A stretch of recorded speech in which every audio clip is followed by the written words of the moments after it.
ॐ भूर्भुवः स्वः तत्सवितुर्वरेण्यं भर्गो देवस्य धीमहि धियो यो नः प्रचोदयात्। ॐ शांति शांति शांति। नमस्कार मेरे प्यारे दोस्तों। महर्षि के उपदेश, उनके अपने शब्दों में, ये 19वां वीडियो है।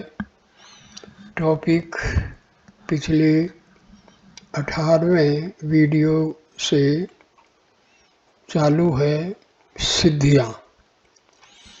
तो प्रश्न, ज्ञानी दूसरों को आत्म साक्षात कराने के लिए सिद्धियों का प्रयोग करता है या उसका आत्मनिष्ठ होना पर्याप्त है? महर्षि उत्तर देते हैं, अन्य सब सिद्धियों की तुलना में उसकी आत्मनिष्ठा का प्रभाव कहीं अधिक शक्तिशाली है। यद्यपि सिद्धियां कई प्रकार की होती हैं, उन सब में ज्ञान सर्वोपरि है, क्योंकि दूसरी सिद्धियां जिन्होंने प्राप्त की हैं वे भी ज्ञान की इच्छा रखते हैं। जिसने ज्ञान प्राप्त किया है वह अन्य सिद्धियों की कामना नहीं करेगा। अतः मनुष्य को केवल ज्ञान की अभिप्सा रखनी चाहिए। यद्यपि ये सिद्धियां जिनके पास नहीं है उनको बड़ी आश्चर्यकारक लगती हैं, फिर भी वे अस्थायी हैं। अनित्य की कामना करना निरर्थक है। वे सारे आश्चर्य एक अविकारी आत्मा में सदा उपस्थित रहते हैं। स्वेच्छा से अपने आप को देने के लिए तैयार तथा सर्वरूप ईश्वर से सिद्धियों की याचना करना ऐसा है जैसे कोई सब कुछ देने के लिए उद्यत उदार पर से कांजी की याचना करे। पराभक्ति की प्रज्वलित ज्वाला से प्रदीप्त हृदय में सब सिद्धियां एकत्रित हो जाती हैं। परमात्मा के पवित्र चरणों के दास बन चुके हृदय से भक्त कभी भी सिद्धियों की कामना नहीं करेगा। जानना चाहिए कि मोक्ष मार्ग का अनुसरण करने वाले साधक सिद्धियों की इच्छा को यदि हृदय में स्थान देते हैं तो उनका बंधन और भी दृढ़ हो जाता है और अहंकार बलवत्तर हो जाता है। आत्म सिद्धि पूर्णता है, मुक्ति की तेजस्विता है, सत्य ज्ञान की प्राप्ति है, जबकि अणिमा आदि सारी सिद्धियां मूढ़ मन की भ्रांत कल्पनाएं हैं।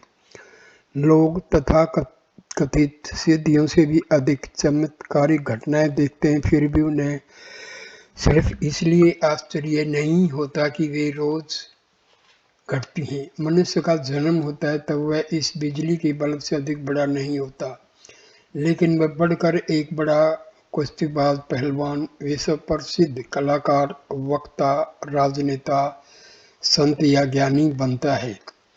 लोग इसे चमत्कार नहीं मानते, लेकिन यदि कोई मुर्दे से कुछ बुलवाए तो वे आश्चर्यचकित हो जाते हैं।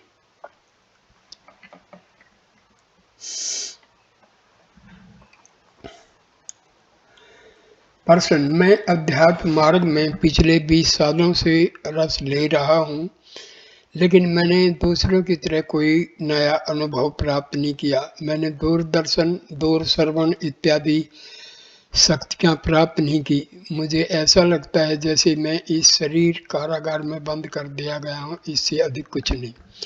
उत्तर, यह ठीक है। सत्य केवल एक है और वह आत्मा है। दूसरा सब कुछ उसमें उसके द्वारा तथा उसी का प्रकटीकरण है।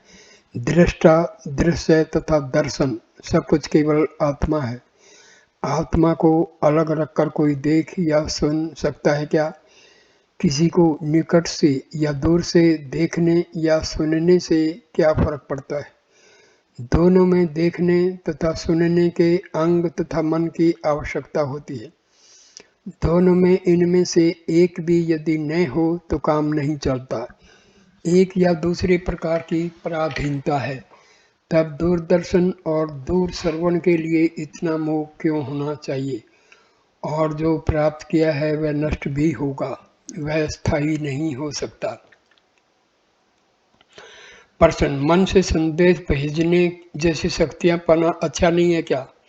उत्तर, मनुष्य को दूर से देखने और सुनने के लिए रेडियो और टेलीपैथी समर्थ बताते हैं। ये एक हैं देखना या सुनना। सुनने वाले के लिए दूर से या निकट से सुनने में कोई फर्क नहीं पड़ता, मुख्य श्रोता करता है। श्रोता या कर्ता के बिना देखना सुनना शक्य नहीं है, ये मन के कार्य हैं। इसलिए सिद्धियां केवल मन में हैं, वे आत्मा का स्वभाव नहीं है। जो स्वाभाविक नहीं बल्कि प्राप्त किया गया है वह स्थायी नहीं हो सकता और इसलिए प्रयत्न के काबिल नहीं है। सिद्धियों का अर्थ विस्तारित शक्तियां हैं। सीमित शक्ति वाला मनुष्य दुखी है, अतः वह शक्तियों को विस्तारित करना चाहता है जिससे वह सुखी हो। लेकिन सोचिए, क्या ऐसा होगा? यदि सीमित शक्ति दर्शन शक्ति से वह दुखी है तो इस शक्ति को विस्तारित करने से वह उतनी मात्रा में अधिक दुखी नहीं होगा क्या? सिद्धियां किसी के लिए भी सुखप्रद नहीं होंगी बल्कि अधिक दुखप्रद होंगी। और ये सिद्धियां किस लिए हैं? सिद्ध पुरुष इन सिद्धियों का प्रदर्शन करना चाहता है जिससे दूसरे उसकी कदर करें। वह माननीय बनना चाहता है। यदि ऐसा नहीं हुआ तो वह दुखी हो जाएगा। उसकी कदर करने वाले दूसरे चाहिए और संभवतः उससे अधिक ऊंची शक्ति वाला कोई दूसरा सिद्ध उसे मिल सकता है। इससे द्वेष उत्पन्न होगा जो दुखदायी बनेगा। एक सिद्ध अपने से अधिक सिद्धि वाले से मिल सकता है और ऐसा संभवित कर्म तब तक चल सकता है जब एक सिद्ध ऐसा आएगा जो पल भर में सब कुछ उड़ा देगा। ऐसा सर्वोच्च सिद्ध ईश्वर या आत्मा है। सच्ची सिद्धि कौन सी है? ऐश्वर्य बढ़ना या शांति बढ़ना? जो शांति में परिणत हो वह सर्वोच्च सिद्धि है। समस्याएं और अनुभव। आध्यात्मिक साधनाओं के गौण परिणाम के रूप में शारीरिक पीड़ा, अस्वस्थता या बेचैनी, मानसिक उलझन, भावनात्मक अस्थिरता एवं बीच बीच में आनंदप्रद शांति के मध्यांतर प्राय अनुभव में आते हैं। ये अनुभव पूर्व के दो प्रकरणों में वर्णित अनुभव जितने ध्यान आकर्षक नहीं है, फिर भी इनका अनुभव करने वालों के लिए बड़ा महत्व है। आत्मा अनुभव के मार्ग में ये साधारणतया प्रगति चिन्ह अथवा अवरोध मान जाते हैं और दो में से किसी एक के रूप में उनके विशेष अर्थघटन के कारण इनको बढ़ावा देने के लिए या हटाने के प्रयत्न किए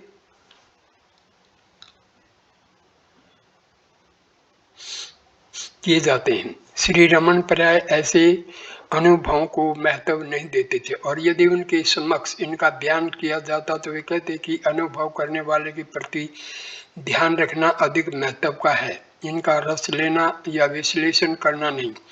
कभी कभी वे इनके कारणों की चर्चा करते और लाभप्रद या अवरोध रूप बताते, लेकिन आत्मा अनुसंधान करने वाले सन्निध साधकों को इनमें से रस लेने के लिए प्रोत्साहन नहीं देते थे।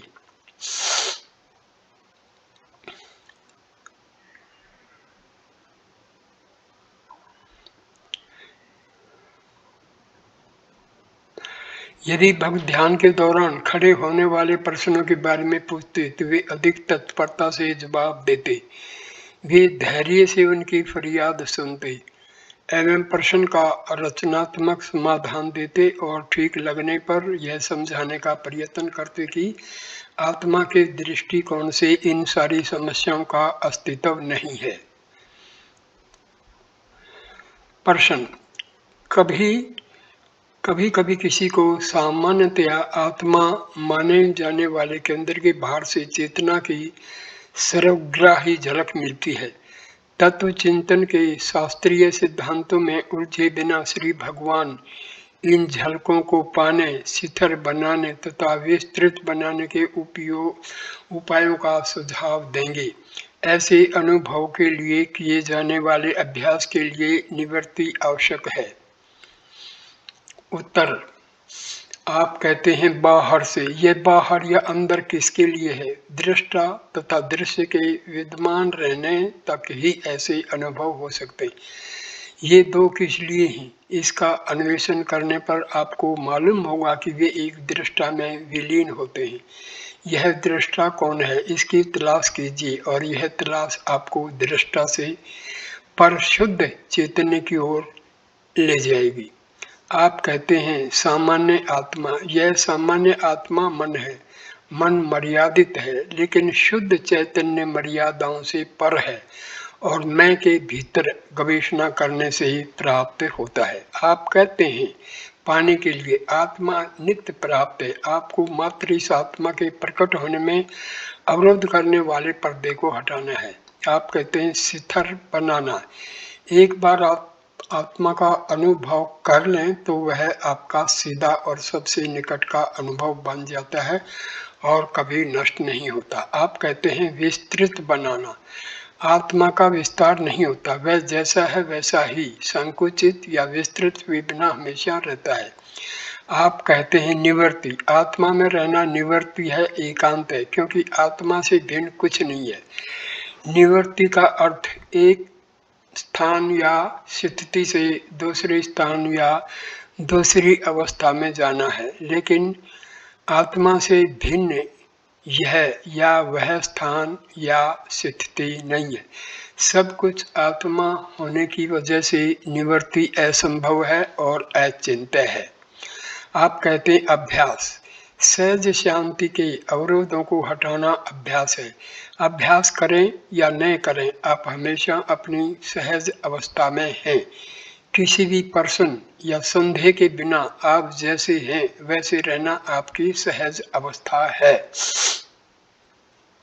प्रश्न, कुछ समय ऐसे होते हैं जब मनुष्य तथा प्राणी एक स्वप्न जैसी धुंधली पारदर्शिता धारण करते हैं।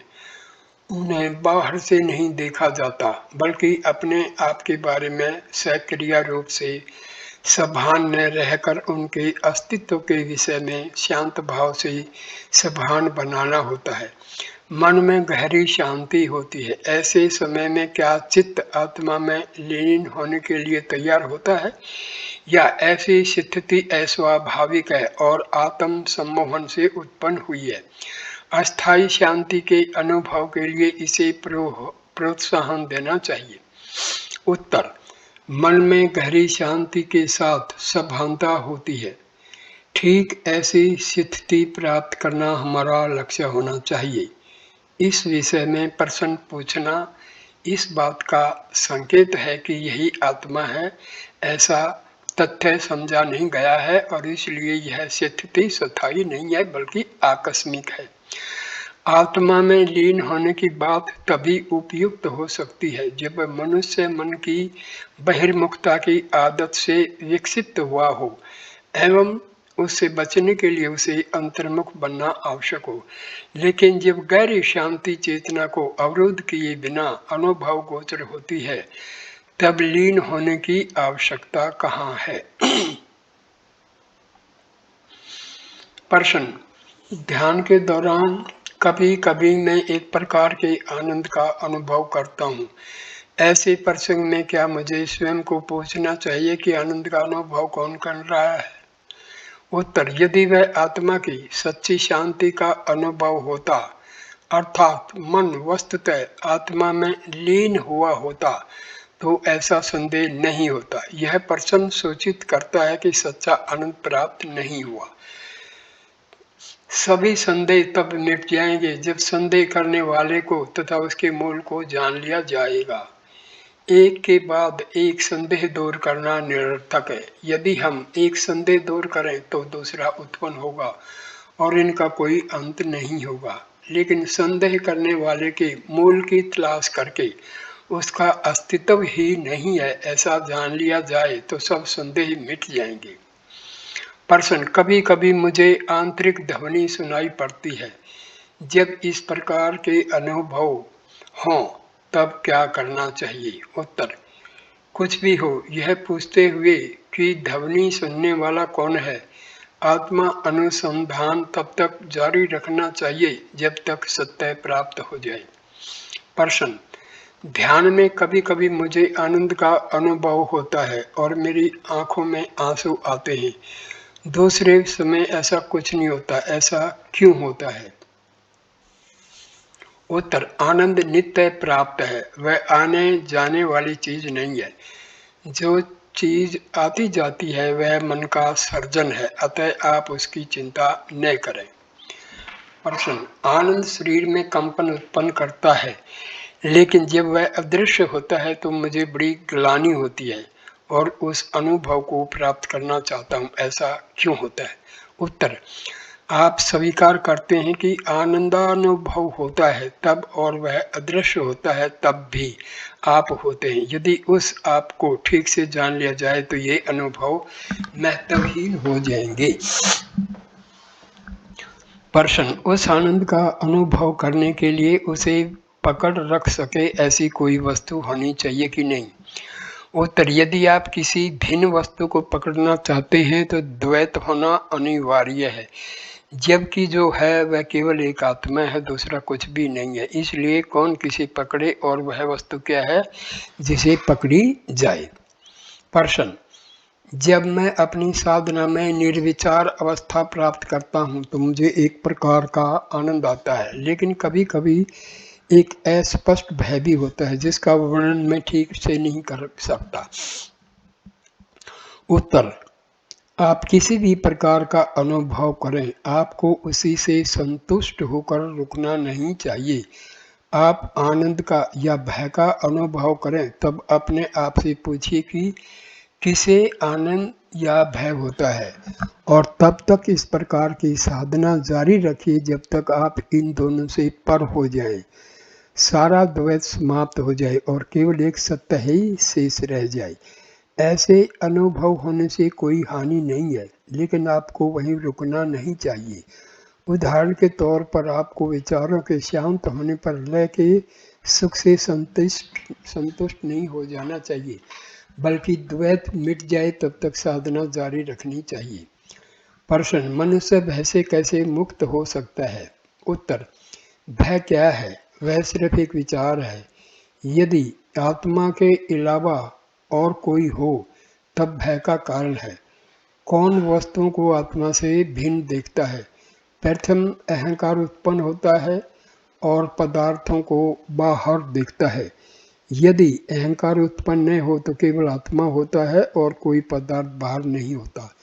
स्वयं से बाहर किसी पदार्थ का होना अंदर दृष्टा का अस्तित्व सूचित करता है। उसे वहां ढूंढने से संदेह तथा भय नष्ट होते हैं। न केवल भय बल्कि अहंकार से जुड़े हुए सब विचार एवं भाव उसके साथ ही नष्ट हो जाते हैं। प्रश्न, मृत्यु के तीव्र भय से कैसे बचा जा सकता है? उत्तर, भय आपको कब होता है? गहरी नींद में, जब आपके शरीर को नहीं देखते तब भय होता है क्या? वह आपके पीछे तब लग जाता है जब आप पूरी तरह जागृत होकर शरीर एवं जगत को देखते हैं। यदि आप गहरी नींद की तरह शुद्ध आत्म रूप से रहें और इनको न देखें तो भय आपका स्पर्श ही नहीं कर सकता। यदि आप तलाश करें कि किस चीज के नाश की आशंका से भय होता है तो मालूम होगा कि वह चीज शरीर नहीं बल्कि उसमें रहकर कार्य करने वाला मन है। कई लोग इस रोगायतन और समस्याओं तथा असुविधाओं के जनक शरीर से मुक्त रहना पसंद करेंगे यदि वे निरंतर बनी रहने वाली चेतना की सुरक्षा के बारे में आश्वस्त हों। मनुष्य शरीर नाश से नहीं, चेतना के नाश से भयभीत होता है, लेकिन अस्तित्व को पसंद करते हैं क्योंकि वह शाश्वत चैतन्य है जो उनकी अपनी आत्मा है। तो क्यों न हम अभी से शरीर में रहते हुए ही शुद्ध चैतन्य का अवलंबन करके सब भयों से मुक्त हो जाएं। प्रश्न, मैं जब निर्विचार रहना चाहता हूं तो नींद आती है। नींद से बचने के लिए मुझे क्या करना चाहिए? उत्तर, एक बार नींद में चले जाएं तो आप कुछ नहीं कर सकते, लेकिन जब तक आप जागृत अवस्था में हैं तब तक विचारों से मुक्त रहने का प्रयत्न कीजिए। आप नींद के बारे में क्यों सोचते हैं, वह भी एक विचार है कि नहीं? यदि जागृत स्थिति में निर्विचार रह सकें तो पर्याप्त है। नींद के पूर्व आप जिस स्थिति में होते हैं जगने पर वही जारी रहती है। आप जगने पर वहीं से प्रारंभ करते हैं जहां नींद में जाने से पहले आपको छोड़ा था। जब तक कुछ करने के लिए विचार रहेंगे तब तक नींद भी रहेगी। विचार और नींद एक ही स्थिति के दो पहलू हैं। न हमें अधिक सोना चाहिए न ही जगना चाहिए, उचित मात्रा में नींद लेनी चाहिए। अधिक नींद से बचने के लिए हमें विचारों से मुक्त, चित्त संबंध से मुक्त रहना चाहिए। केवल सात्विक आहार उचित मात्रा में लेना चाहिए तथा अधिक शारीरिक गतिशीलता से बचना चाहिए। जितना अधिक हम विचार, सक्रियता और आहार का नियमन करेंगे उतना ही अधिक नींद पर प्रभुत्व प्राप्त कर सकेंगे। गीता में समझाया गया है जैसे मध्य मार्ग हमारा नियम होना चाहिए। सब ग्रंथों में नींद को साधक का प्रथम विघन बताया गया है। विक्षेप उत्पन्न करने वाले इंद्रियों के विषय दूसरा विघन है। कषाय अर्थात पूर्वानुभवजन्य विषयों के संस्कार तीसरा विघन है और आनंद का अनुभव चौथा विघन है। क्योंकि उस अवस्था में आनंद के मूल से अपनी भिन्नता का भाव होता है जो अनुभव करने वाले को यह कहने के लिए समर्थ बनाता है कि मैं आनंद का अनुभव कर रहा हूँ। इस पर भी विजय पाना आवश्यक है। इस प्रकार समाधि की अंतिम भूमिका प्राप्त करनी चाहिए जिसमें साधक आनंद या सत्य से एक रूप हो जाता है। इस अवस्था में आत्मा अर्थात सच्चिदानंद के असीम समुद्र में भोक्ता भोग्य रूप द्वैत समाप्त हो जाता है। परंतु साधक को आनंददायक अवस्था को जारी रखने का यत्न नहीं करना चाहिए क्या? महर्षि का उत्तर, आनंदा अनुभव समाधि का अंतिम विघन है। आप बड़े सुख का अनुभव करते हैं और उस आनंद में ही रहना चाहते हैं, इसके वश में नहीं होना चाहिए और परम शांति की अगली भूमिका के प्रति आगे बढ़ना चाहिए। शांति आनंद से उच्चतर है जो समाधि में लीन हो जाती है। सफल समाधि जागृत सुषुप्त अवस्था लाती है। उस अवस्था में आप जानते हैं कि आप हमेशा चेतन हैं क्योंकि चैतन्य आपका स्वरूप है। वस्तुतः मनुष्य हमेशा समाधि में होता है लेकिन वह ऐसा जानता नहीं है। इसे जानने के लिए आपको सिर्फ अवरोधों को हटाना है। प्रश्न, काव्य, संगीत, जप, कीर्तन, भजन, सुंदर दृश्य देखना और आध्यात्मिक रहस्य वाली पंक्तियों को पढ़ना इत्यादि से कभी कभी मनुष्य को व्यापक एकता का एहसास होता है। क्या यह गहरी आनंदपूर्ण शांति का अनुभव जिसमें व्यक्तिक अहम का स्थान नहीं होता? श्री भगवान कहते हैं ऐसा हृदय प्रदेश का अनुभव है। क्या ऐसे साधनों से गहरी समाधि लग सकती है और सत्य का पूर्ण दर्शन हो सकता है? महर्षि का उत्तर, मन के समक्ष उसे पसंद आने वाली चीजें रखी जाएं तो उसे आनंद होता है। यह आनंद आत्मा का ही है क्योंकि दूसरा कोई आनंद नहीं है और वह हमसे दूर या भिन्न नहीं है। ऐसे आनंददायक प्रसंगों में आप आत्मा में निमज्जन करते हैं जो स्वयंभू आनंद में परिणत होता है। लेकिन विचारों के संबंध के कारण इस आनंद का आरोप दूसरी वस्तुओं पर या घटनाओं पर किया जाता है जबकि वस्तुतः आनंद आप में ही है। ऐसे प्रसंगों पर आप अनजाने में ही आत्मा में निमज्जित होते हैं। यदि आप पूर्ण सभानता से कि वस्तुतः आप आनंद मात्र तथा एक अद्वितीय सत्य स्वरूप आत्मा से अभिन्न है, ऐसे निश्चय के साथ आत्मा में निमज्जन करें तो उसे आत्म साक्षात कहते हैं। मैं चाहता हूं कि आप पूरी सभानता से हृदय रूप आत्मा में डूबें। प्रश्न, मैं करीब 20 साल से साधना कर रहा हूं लेकिन मुझे प्रगति होती दिखाई नहीं देती। मुझे क्या करना चाहिए? हर रोज सुबह करीब 5 बजे से मैं केवल एक आत्मा ही सत्य है, अन्य सब मिथ्या है, इस विचार पर एकाग्रता का अभ्यास करता हूँ।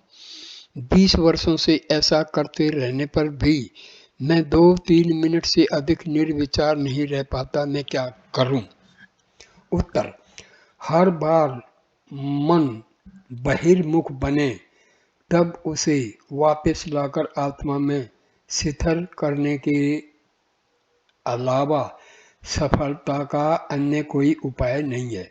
ध्यान, मंत्र या किसी भी चीज़ की आवश्यकता नहीं है, क्योंकि ये हमारा वास्तविक स्वरूप है। जो आवश्यक है वह सिर्फ इतना कि आत्मा से भिन्न किसी वस्तु का विचार न किया जाए। ध्यान आत्म विषयक विचार नहीं है, अनात्म विषयक विचारों का त्याग है। जब आप बाह्य पदार्थों के विचारों को त्याग कर तथा मन को अंतर्मुख बनाकर आत्मा में स्थिर करके उसे बहिर्मुख बनने से रोकें तो आत्मा ही शेष रहेगा। प्राय इन विचारों तथा इच्छाओं के खिंचाव से बचने के लिए मुझे क्या करना चाहिए? विचारों पर नियंत्रण रखने के लिए मुझे कौन से नियमों का पालन करना चाहिए?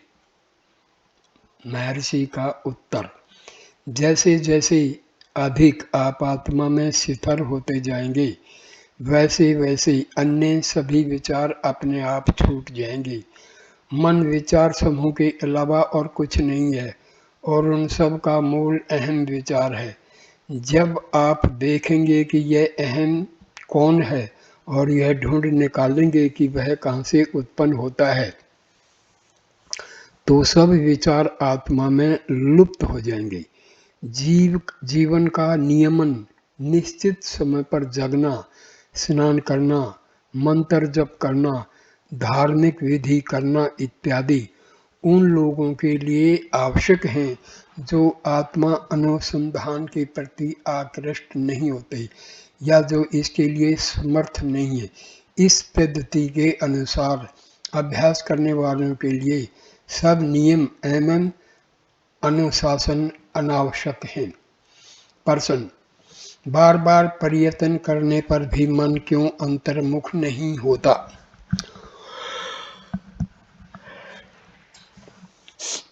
महर्षि का उत्तर: यह काम अभ्यास और वैराग्य से होता है एवं केवल धीरे धीरे होता है। मन दूसरों के खेत में चोरी से घास चरने की आदत वाली गाय के समान है, जिसे सरलता से अपनी गौशाला में नहीं रखा जा सकता। उसका मालिक कितनी ही हरी घास से और अन्य अच्छे खुराक से उसे ललचाए, पहले तो वह उसका स्वीकार ही नहीं करती। कुछ समय बाद वह थोड़ी हरी घास स्वीकार करके ही ठहरती है, लेकिन उसकी भटकने की पुरानी आदत फिर से अपना बल दिखाती है और वह भाग खड़ी होती है। मालिक के बार बार ललचाने पर भी धीरे धीरे वह अपनी शाला में रहने की आदी बन जाती है और आखिर उसे स्वतंत्र छोड़ने पर भी भटकती नहीं है। मन के बारे में भी यही सच है। यदि एक बार उसे अंदर के सुख का पता चल जाए तो वह बाहर नहीं भटकेगा।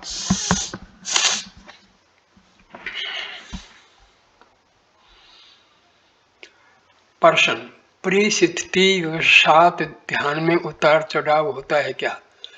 उत्तर: हाँ, होता है।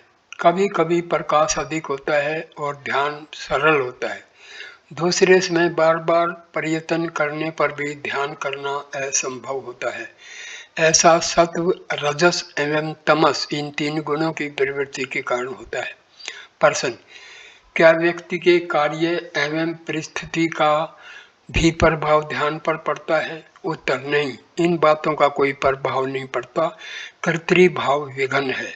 प्रश्न: मेरा मन 2-3 दिन स्वच्छ रहता है तथा दूसरे 2-3 दिन मूड सा हो जाता है, इस प्रकार बदलाव होता रहता है, ऐसा क्यों? महर्षि का उत्तर: यह बिल्कुल स्वाभाविक है। सत्व की शुद्धि, रजस की प्रवृत्ति तथा तमस की मूढ़ता इसका कारण है। तमोगुण प्रवृत्त हो तब खिन्न मत बनिए, लेकिन सत्व के प्रवृत्त होने पर भी उसका पूरा लाभ उठाइए। प्रश्न: मनुष्य को कभी-कभी लगता है कि भौतिक शरीर उसे स्थिरता पूर्वक ध्यान नहीं करने देता। इस कारण शरीर को शिक्षित करने के लिए योग का अभ्यास करना चाहिए कि यह? उत्तर: यह सब मनुष्य के पूर्व संस्कारों पर निर्भर है। एक मनुष्य शरीर के रोगों को मिटाने के लिए हठ योग का अभ्यास करेगा, दूसरा श्रद्धा से प्रभु प्रार्थना करेगा, तीसरा अपनी इच्छा शक्ति का प्रयोग करेगा और चौथा इनके प्रति बिल्कुल उदासीन रहेगा। लेकिन ये सभी ध्यान जारी रखेंगे। आत्मा अन्वेषण महत्व की बात है, से सब गौण है।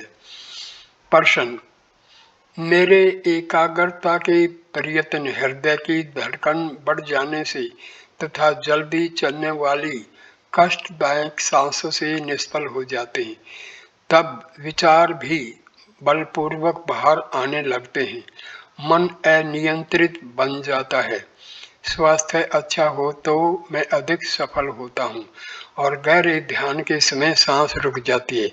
मैं श्री भगवान की सन्निधि का लाभ उठाने और ध्यान में सफल बनने के लिए बहुत समय से उत्सुक था और काफी प्रयत्न करके यहाँ आया हूँ।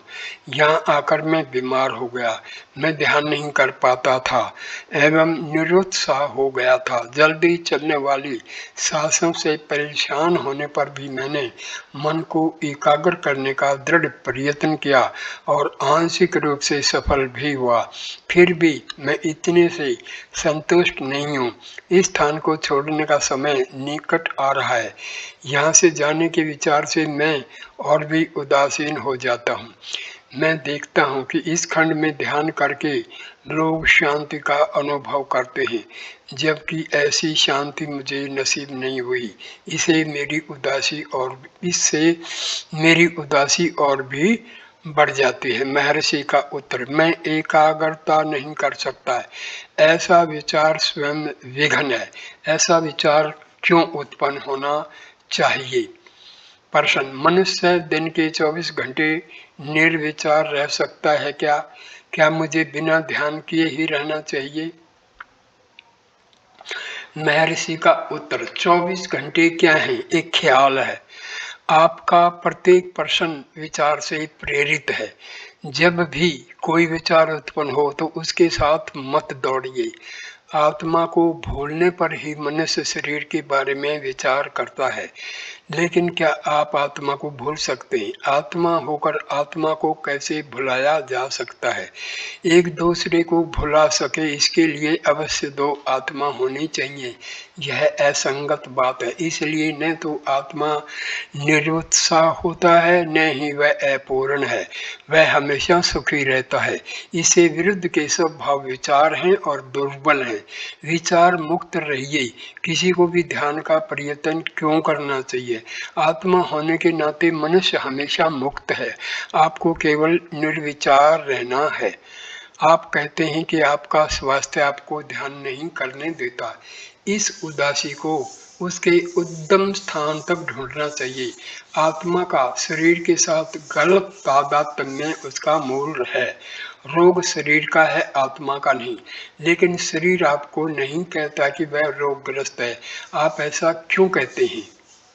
आप ऐसा कहते हैं क्यों?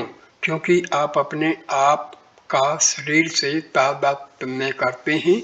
स्वयं शरीर एक विचार है। आप वस्तुतः जो हैं वह रहिए, तब उदासी का या निराशा का कोई कारण नहीं है। प्रश्न: मान लीजिए ध्यान के दौरान मच्छर काटने जैसी परेशानियां होती हैं। उन्हें सहन करके या उनकी अवगणना करके ध्यान जारी रखना चाहिए या मच्छर को भगाकर पुण्य ध्यान शुरू करना चाहिए? महर्षि का उत्तर: आपको जो सबसे अधिक अनुकूल लगे वह करना चाहिए। आपको मच्छर भगाने से मुक्ति नहीं मिलने वाली है। मुख्य बात एकाग्र होकर मनोनाश करने की है। इसे चाहे आप मच्छर के दंश को सहन करके कीजिए या उन्हें भगा कर कीजिए, यह आप पर निर्भर है। यदि आप ध्यान में पूर्णतः निमग्न हो तो आपको मच्छर काटने का ख्याल नहीं रहेगा। जब तक आप उस अवस्था तक नहीं पहुंचे तो मच्छरों को भगाने में क्या क्या हर्ज है। प्रश्न, कहा जाता है कि ध्यान करने वालों को नए रोग हो जाते हैं। कुछ भी हो, मुझे छाती में तथा पीठ पर पीड़ा का अनुभव होता है। लोग कहते हैं कि ईश्वर परीक्षा कर रहा है। क्या भगवान इस विषय में स्पष्टता करेंगे? उत्तर, आपसे बाहर कोई भगवान नहीं है, इसलिए परीक्षा नहीं होती।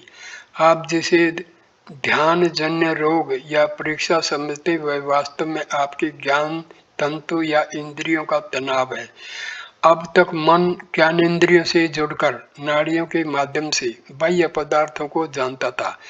अब उसे इस संबंध से मुक्त होने के कार्य में लगाया जा रहा है, जिससे स्वाभाविक रूप से पीड़ा युक्त तनाव पैदा होता है, जिसे कुछ लोग रोग या ईश्वर की परीक्षा कहते हैं। यदि आप विचार शक्ति का उपयोग कर केवल अपने आप को जानने के लिए अर्थात आत्म साक्षात्कार के लिए करते हुए ध्यान जारी रखें तो ये सारी पीड़ाएं मिट जाएंगी। आत्मा अथवा ईश्वर से योग या एकता से बढ़कर और कोई इलाज नहीं है। इतने लंबे अरसे से आपका साथ निभाने वाली वासनाओं के त्याग के परिणाम स्वरूप पीड़ा होना अनिवार्य है।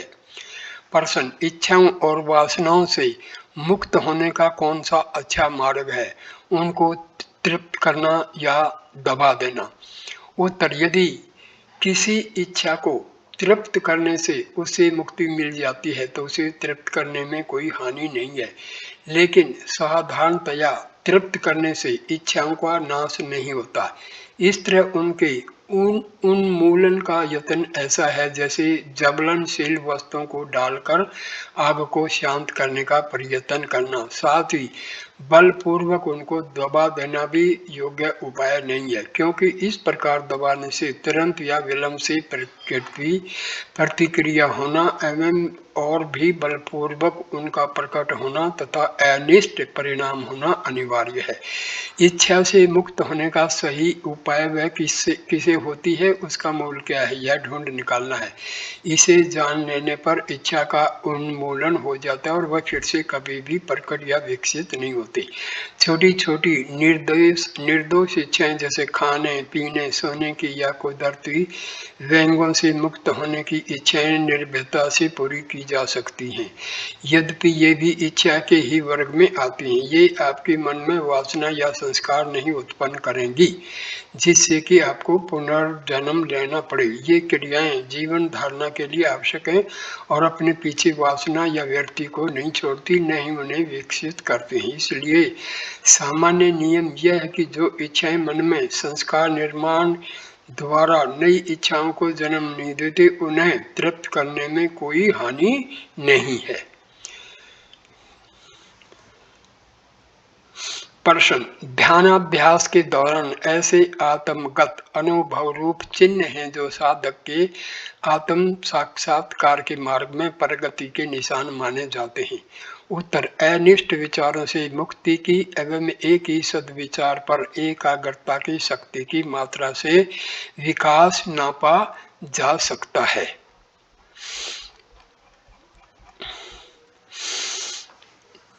इस वीडियो को मैं यहीं विराम देता हूं। अगला वीडियो जो है 20वां ये शुरू होगा, टॉपिक होगा सिद्धांत। तो नमस्ते मेरे दोस्तों, वीडियो देखने के लिए धन्यवाद। कृपा करके इन वीडियो को आप शेयर कीजिए, लाइक कीजिए, कमेंट कीजिए और चैनल को सब्सक्राइब कीजिए। धन्यवाद, नमस्कार।